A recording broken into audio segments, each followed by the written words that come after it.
اعوذ باللہ من الشیطان الرجیم، بسم اللہ الرحمن الرحیم۔ شروع کرتا ہوں اللہ کے نام سے جو بڑا مہربان اور نہایت رحم کرنے والا ہے۔ پیارے دوستوں، آج میں آپ کو اللہ کی مخلوقات، کچھ جانوروں اور انسانوں کی واقعات کی کارگزاری بیان کرتا ہوں۔ پہلا واقعہ پیاسے کتے کو پانی پلانے پر مغفرت ہے۔ حضرت ابو ہریرہ رضی اللہ تعالی عنہ بیان کرتے ہیں کہ رسول اللہ صلی اللہ علیہ وآلہ وسلم نے فرمایا، ایک دفعہ ایک آدمی راستے میں جا رہا تھا، گرمی سخت ہو گئی، اسے ایک کنواں ملا، وہ اس میں اترا، جب اس سے پانی پی کر باہر آیا تو دیکھتا ہے ایک کتا زبان نکالے ہوئے پیاس کی وجہ سے مٹی کھا رہا ہے۔ اس آدمی نے کہا، اس کتے کو ویسے ہی پیاس لگی ہوئی ہے جیسے مجھے پیاس لگی ہوئی تھی۔ وہ کنویں میں اترا، اس نے اپنے جوتے کو پانی سے بھرا اور اسے اپنے منہ سے پکڑ کر اوپر چڑھ آیا اور کتے کو پلا دیا، اور اس عمل پر اللہ کا شکر ادا کیا۔ اللہ تعالیٰ نے اس کا یہ عمل قبول کرتے ہوئے اسے بخش دیا۔ ایک دفعہ صحابہ رضی اللہ تعالیٰ عنہ نے عرض کیا، یا رسول اللہ، کیا ہمیں جانوروں کا ثواب ملتا ہے؟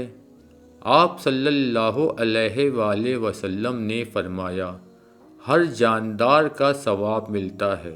دوسرا واقعہ بیان کرتا ہوں جو کہ ایک بلی کو بھوکا رکھنے پر عذاب کا معاملہ ہے۔ حضرت عبداللہ بن خطاب رضی اللہ تعالی عنہ سے مروی ہے کہ رسول اللہ صلی اللہ علیہ وآلہ وسلم نے ارشاد فرمایا، ایک عورت کو ایک بلی کی وجہ سے عذاب دیا گیا کہ اس نے اسے باندھ کر رکھا یہاں تک کہ وہ مر گئی، تو اس کی وجہ سے اس عورت کو دوزخ میں داخل کر دیا گیا۔ اس نے اسے باندھ کر رکھا، نہ اسے کھانا پینے کو کچھ دیا اور نہ اسے آزاد چھوڑا کہ وہ زمین کے کیڑے مکوڑے کھا لے۔ اچھائی کیجیے اور جس کے ساتھ چاہے کیجیے، اللہ تعالیٰ اچھائی کرنے والے کے عمل کو کبھی ضائع نہیں کرتا۔ اور آپ یہ جان لیں کہ آپ اللہ تعالیٰ کی رضا کے اصول کے لیے تھوڑا بہت جو کچھ بھی صدقہ کریں گے، خواہ وہ مستحق کو ملے یا غیر مستحق کو، اللہ آپ کو اس کا اجر ضرور دیں گے۔ اور ہر جاندار چیز پر احسان کرنے اور اس کو کھلانے پلانے پر اجر ملتا ہے۔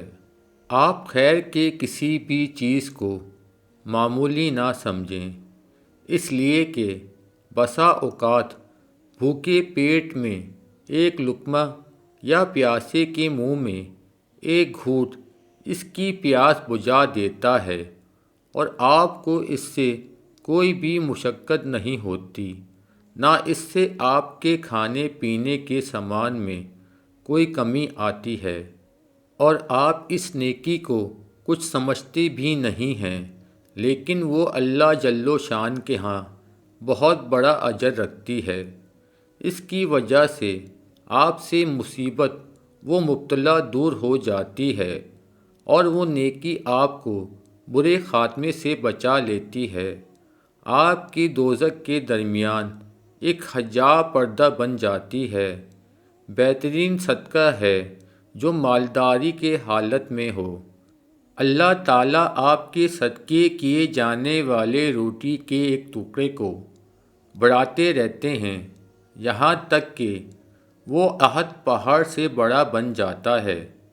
ذرا اس شخص کو ملاحظہ فرمائیے جس نے کتے پر رحم و ترس کھایا اور یہ جان لیا کہ کتا نہایت سخت پیاس کی وجہ سے ہاپتے ہوئے زبان باہر نکال رہا ہے اور اسی وجہ سے گیلی مٹی چوس رہا ہے۔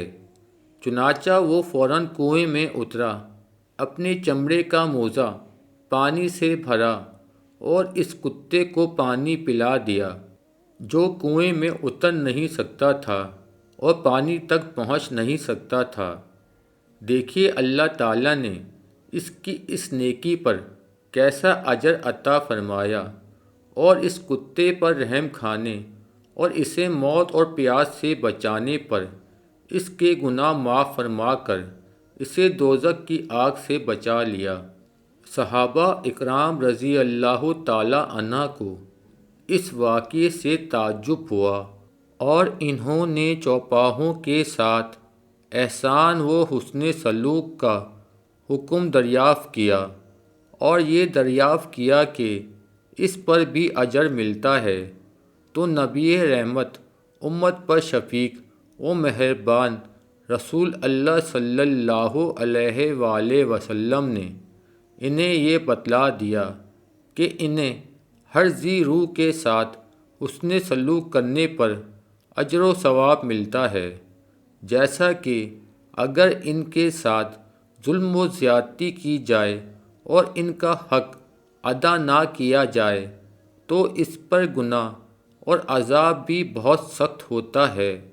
دوسری حدیث میں آتا ہے کہ اللہ تعالیٰ نے ایک عورت کو دوزخ کی آگ میں اس لیے داخل فرمایا کہ اس نے بلی کو باندھ کر رکھا، اس کے ساتھ برا سلوک کیا اور اس کے جو حقوق اس پر تھے انہیں ادا نہیں کیا، نہ کھانے کو دیا، نہ پینے کو، اور نہ ہی اس کو آزاد چھوڑا کہ وہ زمین کے کیڑے مکوڑے اور ادھر ادھر پڑی چیزوں سے اپنا پیٹ بھر لے اور یوں ہی بھوکی مر گئی۔ تیسرا واقعہ ایک چوہے کا ہے۔ امام طحاوی رحمۃ اللہ علیہ نے احکام القرآن میں یزید بن ابی نعیم کی سند سے لکھا ہے کہ انہوں نے ابو سعید رضی اللہ تعالی عنہ سے دریافت کیا کہ چوہے کو فوسیقہ کیوں کہا جاتا ہے؟ انہوں نے جواب دیا کہ ایک رات حضور اکرم صلی اللہ علیہ وآلہ وسلم نیند سے بیدار ہوئے تو دیکھا کہ چوہے نے آپ صلی اللہ علیہ وآلہ وسلم کے گھر میں آگ لگانے کے لیے چراغ کی بتی اٹھا رکھی ہے۔ آپ صلی اللہ علیہ وآلہ وسلم نے اس کو اٹھا کر مار ڈالا اور محرم و حلال ہر شخص کے لیے اس کا مار ڈالنا مباح کر دیا۔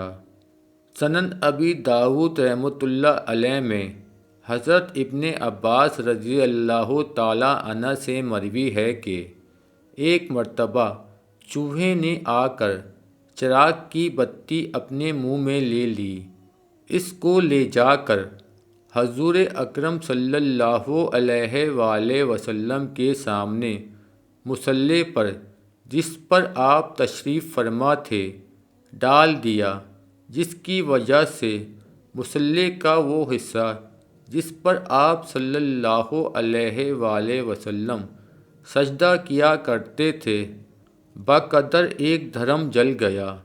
حاکم نے حضرت ابن عباس رضی اللہ تعالی عنہ سے روایت کی کہ ایک مرتبہ چوہا آیا اور اس نے چراغ کی بتی منہ میں اٹھائی، لونڈی چوہے کو جھڑکنے لگی، مگر آپ صلی اللہ علیہ وآلہ وسلم نے اس کو منع کر دیا۔ چوہا وہ بتی لے کر اس مصلی پر جس پر آپ صلی اللہ علیہ وآلہ وسلم تشریف فرما تھے لا کر ڈال دی، جس سے مصلی بقدر ایک دھرم جل گیا۔ حضور صلی اللہ علیہ وآلہ وسلم نے ارشاد فرمایا، جب تم سونے کا ارادہ کرو تو چراغ گل کر دیا کرو، کیونکہ شیطان ان جیسوں کو ایسے کام کرنے کی رغبت دلاتا ہے تاکہ تم کو جلا دے۔ یہ حدیث صحیح الاسناد ہے۔ صحیح مسلم اور دیگر کتب حدیث میں مروی ہے کہ حضور اکرم صلی اللہ علیہ وآلہ وسلم نے حکم دیا ہے سوتے وقت آگ بجھا دیا کرو۔ اس کی علت یہ بیان فرمائی ہے کہ فوسیقہ یعنی چوہے گھر میں آگ لگا کر گھر والوں کو جلانا چاہتے ہیں۔ فار چوہے کی دو قسمیں ہیں، نمبر 1 جرذان اور نمبر 2 فرعون۔ کہتے ہیں کہ چوہے سے زیادہ مفسد کوئی جانور نہیں۔ چوہے نہ کسی چھوٹے کو بخشتے ہیں اور نہ بڑے کو۔ جو چیز بھی ان کے سامنے آتی ہے اس کو تلف کر دیتے ہیں۔ اس کی فسادی ہونے کے لیے ست معرب کا قصہ ہی کافی ہے۔